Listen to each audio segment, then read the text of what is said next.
శ్రీలంకలోని ఈ తెలియని మరియు దట్టమైన అడవులను జాగ్రత్తగా చూడండి. కలియుగంలో కూడా బజరంగబలి ప్రత్యక్షంగా వచ్చే ప్రదేశం ఇదే. హనుమంతుడు హిమాలయాలలో ఉన్నాడని మనమందరం నమ్ముతాము. కానీ ఆయన ఒక రహస్య వాగ్దానాన్ని నెరవేర్చడానికి ఈ అడవులలో నివసించే కొందరు ప్రత్యేక వ్యక్తులను కలవటానికి వస్తారు. అసలు ఆ వ్యక్తులు ఎవరు మరియు హనుమంతుడికి వారితో ఉన్న సంబంధం ఏమిటి అనే నిజం మీ ఒళ్ళు గగురుపొడిచేలా చేస్తుంది.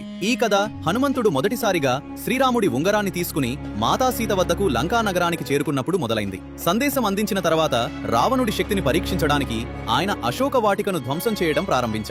రావణుడి సైన్యంలో కలకలం రేగింది. అప్పుడు రావణుడి కుమారుడు ఇంద్రజిత్తు బ్రహ్మాస్త్రాన్ని ఉపయోగించి ఆయనను బంధించి సభలో హాజరుపరిచాడు. అక్కడ ఆయనను అవమానించడానికి రావణుడు హనుమంతుని తోకకు నిప్పు పెట్టాడు. కానీ అదే రావణుడు చేసిన అతిపెద్ద తప్పు. హనుమంతుడు తన తోక పరిమాణాన్ని ఎంతగా పెంచారంటే అది బంగారు లంక మొత్తాన్ని చుట్టేసింది మరియు చూస్తుండగానే ఆ గర్వపు నగరాన్ని బూడిదగా మార్చేసింది. లంకా దహనం తర్వాత హనుమంతుని శరీరం క్రోధం మరియు అగ్నివేడితో కాలిపోతోంది.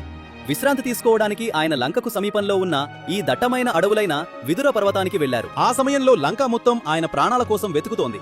కానీ అక్కడ అడవిలో నివసించే మాతంగ తెగ పూర్వీకులు భయం లేకుండా ఆయనకు సేవ చేశారు. ఈ ప్రజలు ప్రపంచానికి పూర్తి దూరంగా ఉండేవారు. వారు హనుమంతుడికి పండ్లు తినిపించి నీరు త్రాగించి ఆయన అలసటను పోగొట్టారు.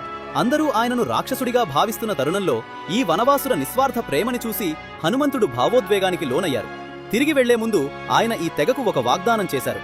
నేను మిమ్మల్ని వదిలి వెళ్లను. నేను తిరిగి వస్తానని మరియు మీ ప్రతి కొత్త తరానికి బ్రహ్మజ్ఞానాన్ని ప్రసాదిస్తానని మాట ఇస్తున్నాను. ఆ వాగ్దానాన్ని నెరవేర్చటానికే హనుమంతుడు నేటికి ఇక్కడికి వస్తారు.